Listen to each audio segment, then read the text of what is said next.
Hi everyone, welcome to my channel. I am Ruby Yadav. चलो आज हम पढ़ने वाले हैं क्लास सेवन्थ भूगोल का चैप्टर 1। और ये इस चैप्टर का नाम क्या है? पर्यावरण, जिसे आप इंग्लिश में एनवायरनमेंट कहते हो। ठीक है, चलो इस चैप्टर के बारे में हम पढ़ने जा रहे हैं बहुत अच्छे से, बहुत डिटेल से, और बहुत सारी नॉलेज आपको मिलेगी। तो आप अच्छे से समझो, अच्छे से पढ़ो। ओके, देखो, लंबी छुट्टियों के बाद जब रवि स्कूल जा रहा था तब उसने देखा कि उसके स्कूल के निकट के खेल मैदान में खुदाई हो रही थी।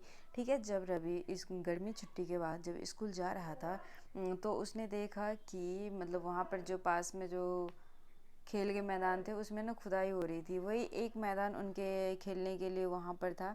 ठीक है, वही एक ही मैदान उनके खेलने के लिए वहाँ पर था। लोगों ने बताया कि वहाँ एक फ्लैट वाली एक बड़ी सी इमारत बनेगी। जब रवि को समझ में आया और मुलायम समझ में आया, देखो, जब वो गया था छुट्टी के बाद स्कूल, तो वहाँ पर अच्छे से गार्डन थे, लेकिन वहाँ पर ना खुदाई चल रही थी, जो कंस्ट्रक्शन का काम चल रहा था। मतलब वहाँ पर बिल्डिंग वगैरह बन रही थी। बिल्डिंग और लोग आपस में बात कर रहे थे कि यहाँ पर फ्लैट बन रहा है, इमारतें बन रही हैं, है ना। तो जब रवि को समझ में आया, वो उसको समझ में आया कि हाँ, सच्ची में ये सब कुछ साफ़ सफाई होगी और यहाँ पर ये घर वो मतलब बिल्डिंग वगैरह बनेगा। तो वो सोच रहे हैं, यहाँ पर मुलायम घासें होती थी, गेंदे के फूल होते थे, तितलियाँ होती थी, विशाल मैदान अब हमेशा के लिए नष्ट हो चुका है। ये मैदान बहुत अच्छा था, लेकिन अब हमेशा के लिए नष्ट हो चुका है। तो अपनी आंखों से आंसू उसकी आंखों से आंसू छिलकने लगे। उसने यह बात अपने सहपाठियों को बताई। सुबह की सभा में प्रधानाचार्य ने भी बहुत उदास से कहा, देखो कैसे हमारा पर्यावरण बदल रहा है। उनके टीचर जो प्रधानाचार्य थे वो भी बोल रहे हैं कि देखो हमारा पर्यावरण कितनी आसानी से और कितना ज़्यादा चेंज हो रहा है, कितना ज़्यादा बदल रहा है। तो मतलब ऐसे नहीं होना चाहिए। तो चलो देखो आगे भी और हैं क्या बोल रहे हैं कि कक्षा में पहुंच रवि ने अपने शिक्षक से पूछा, पर्यावरण क्या है? जो कुछ भी आप अपने आसपास में देखते हो वही पर्यावरण है, शिक्षक ने ऐसा कहा। रवि कहने लगा कि इसका अर्थ क्या है? स्कूल भवन, मेज, कक्षा में रखी कुर्सियाँ, यहाँ तक कि खुला मैदान, सड़क को कूड़ा करकट, मेरे दोस्त, ये सभी हमारे पर्यावरण के अंग है। ठीक है, तो टीचर बता रहे हैं कि ये जो भी चीज़ें तुम आसपास देख रहे हो, चाहे तुम्हारे दोस्त हो, कोई टेबल, बुक, चेयर, कुछ भी हो ना, तो ये तुम्हारे एनवायरनमेंट है, तुम्हारे आसपास के जो चीज़ें होती हैं। ठीक है, तो हाँ, शिक्षक ने कहा, लेकिन जरा रुको, कुछ वस्तुओं का निर्माण प्रकृति ने किया है, जैसे पर्वत, नदियाँ, पहाड़, प्राणी, जबकि अन्य का निर्माण मानव ने किया है, जैसे सड़क, कार, कपड़े, किताब। इन्होंने टीचर ने कहा कि जो हमारे एनवायरनमेंट में जो भी चीज़ें हैं, यानी कि पर्यावरण जो हमारे हैं ना, उनमें बहुत सारी चीज़ें हैं। तो कुछ का प्रकृति ने इनका निर्माण किया है और कुछ का इंसानों ने किया है। ठीक है, मानवों ने किया है। अब दो दो छात्र मिलकर कार्य कीजिए। ठीक है, अपने निकट बैठे सहपाठी के साथ मिलकर एक प्रकृति और मानव द्वारा निर्मित वस्तुओं की सूची बनाए। कि बोले टीचर बोले कि तो आप सब आपस में मिलकर प्रकृति ने क्या बनाया है, कौन से पर्यावरण को प्रकृति ने बनाया है, कौन से पर्यावरण को इंसानों ने बनाया है, तो इसका ना आप सूची बनाइए। ओके, तो ये सर बोल रहे हैं। रवि, परमजीत जैसे मुस्तफ़ा, आशा सभी यह सूची बनाने के लिए उत्सुक थे। इकबाल ने पूछा, हमारा पर्यावरण क्यों बदल रहा है? शिक्षक ने उत्तर दिया, ऐसा हमारी ज़रूरतें के कारण हो रहा है, ये दिन प्रतिदिन बढ़ती जा रही है ना। तो ये बोल रहे हैं कि हमारी ज़रूरतें जितनी ज़्यादा बढ़ रही है उतनी ही पर्यावरण नुकसान हो रहा है। ठीक है, पर्यावरण का नुकसान हो रहा है, तो जितनी ज़रूरतें कम होगी तो पर्यावरण उतना ही नुकसान होगा। ठीक है, तो यहाँ पर देखो अब क्या चीज़ है। पर्यावरण हमारे जीवन का मूल आधार है। ठीक है, पर्यावरण क्या है? हमारे जीवन का मूल आधार है।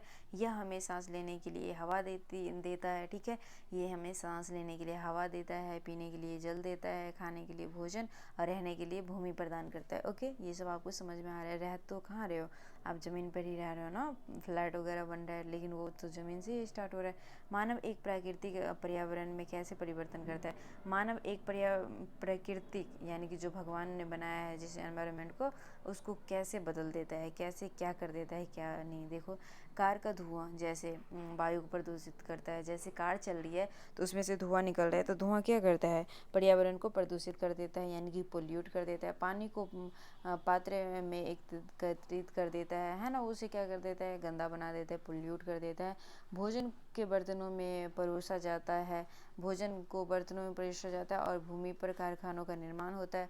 भोजन को किसमें, बर्तनों में परोसा जाता है और भूमि पर क्या होता है, निर्माण होता है कारखानों का, तो इसीलिए वहाँ पर वो दिक्कत हो रही है। ठीक है, मानव जैसे देखो कार, मिल, कारखाने एवं बर्तनों का निर्माण करता है। इस प्रकार के मानव प्राकृतिक पर्यावरण में परिवर्तन कर सकता है। ठीक है, तो इसी तरह से मानव प्राकृतिक पर्यावरण में क्या कर सकता है, परिवर्तन कर सकता है। तो आपको मतलब समझ में आ गया होगा कि कैसे ये सब चेंज करने और कैसे हो रहा है चेंज। ठीक है, तो देखो यहाँ पर ना पर्यावरण के घटक है, यानी कि कंपोनेंट ऑफ एनवायरनमेंट, तो इनके ना घटक है, हम पढ़ेंगे। तो देखो यहाँ पर पर्यावरण के घटक 3 जनरली पढ़ते हैं हम, क्या कितने पढ़ते हैं, 3 पढ़ते हैं। तो पहले सबसे पहले वाला क्या है, प्राकृतिक है, जो गॉड ने बनाया है, जो भगवानों के द्वारा हमें मिला है।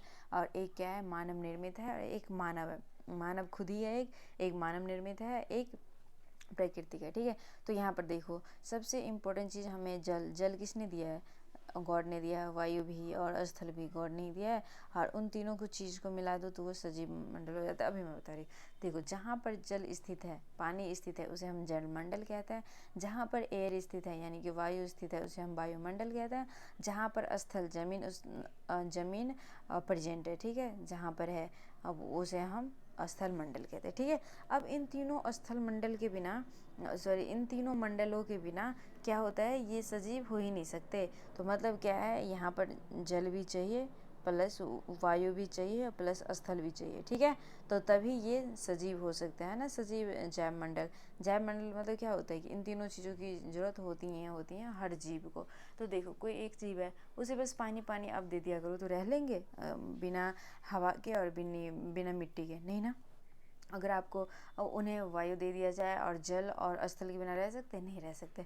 अगर स्थल दे दिया जाए तो वायु और जल के बिना रह सकते, नहीं रह सकते। तो इसीलिए बोल रहे हैं कि कोई भी एक जीवित प्राणी, सजीव प्राणी इसके बिना नहीं रह सकते। ठीक है, तो यही चीज़ थी। तो आपको समझ में आ गया होगा कि इन चीज़ों की ज़रूरत पड़ती है, और ये हमारे लिए एनवायरनमेंट है। ओके, अब देखो मानव निर्मित, जो मानव ने निर्मित किया है, मानव ने बनाया है, वो क्या क्या है हमारे लिए पर्यावरण। इमारतें हैं, पार्क है, स्कूल हैं, पुल हैं, सड़क है, स्मारक है, उद्योग है ना। तो ये सब चीज़ें हमारे लोगों द्वारा बनाए गए हैं, लेकिन हमारे नीड क्या है, हमारे क्या है, पर्यावरण में प्रेजेंट हैं। आगे देखो, जो मानव खुद ही हैं, एक व्यक्ति जो खुद ही हैं, परिवार 2-4 जने मिलकर परिवार हो जाता है, समुदाय 10-12-20 जने मिलकर हो जाता है ना। फिर यही लोग ना बट जाते हैं धर्म में आपको पता है ना, सिख ईसाई, हिंदू मुस्लिम सिख ईसाई, साथ चलो तो भाई भाई, वैसे तो साथ चल नहीं रहा, तो धर्म में बढ़ जाता है। बाद बाकी शैक्षिक में बढ़ जाता है कि कौन कितना पढ़ रहा है। ठीक है, मतलब कौन कितना एजुकेटेड है, क्या कर रहे हैं, कोई डॉक्टर है, कोई इंजीनियर है, कोई ऑफिसर्स है, कोई IAS ऑफिसर्स हैं, तो इसमें बढ़ जाता है। बाद बाकी आर्थिक में क्या हो जाता है कि किसके पास ज़्यादा पैसा है, कौन बिजनेसमैन है, कौन मतलब किसके पास ज़्यादा पैसा है, तो ये सब चीज़ें इसमें आ जाती है। और राजनीतिक स्थिति तो आप जानते ही हो कि राजनीतिक स्थिति में क्या हो जाती है, पार्टियाँ बढ़ जाती हैं। आम आदमी पार्टी, BJP वगैरह आप सुन रहे हो, है ना। तो ये सब क्या हो जाती हैं, इन सब की पार्टियाँ बढ़ जाती हैं।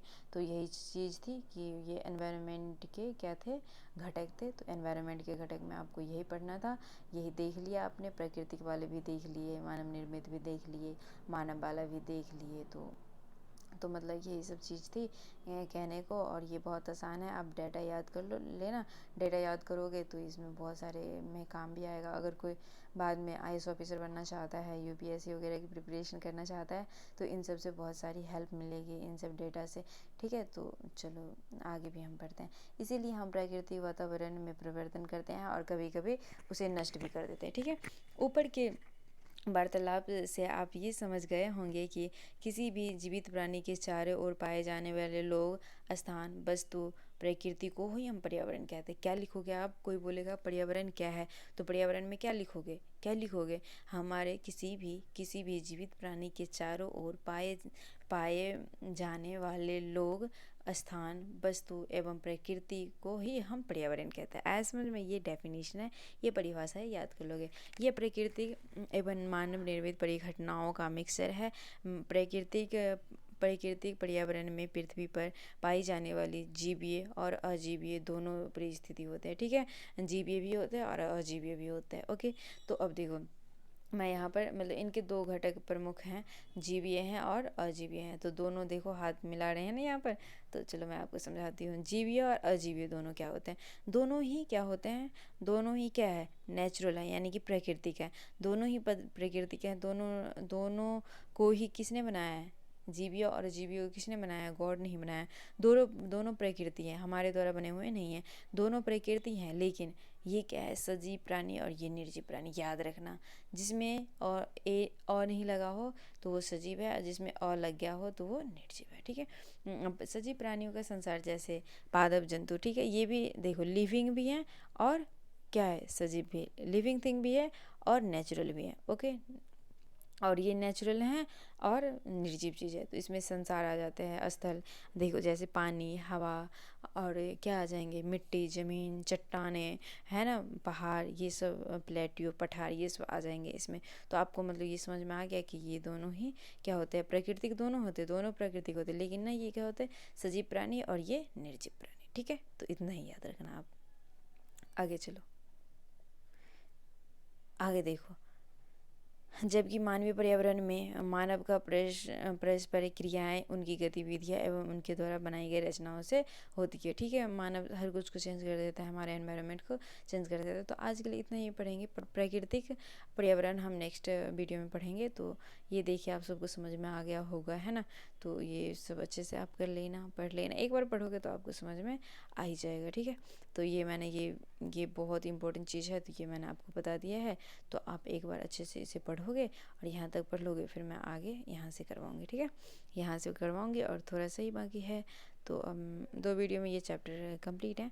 तो आप अच्छे से पढ़ कर आना, आप अच्छे से रिवाइज करके आना और अच्छे से सब कुछ कंप्लीट करके आना। आज के लिए इतना ही। Thanks for watching, thank you so much.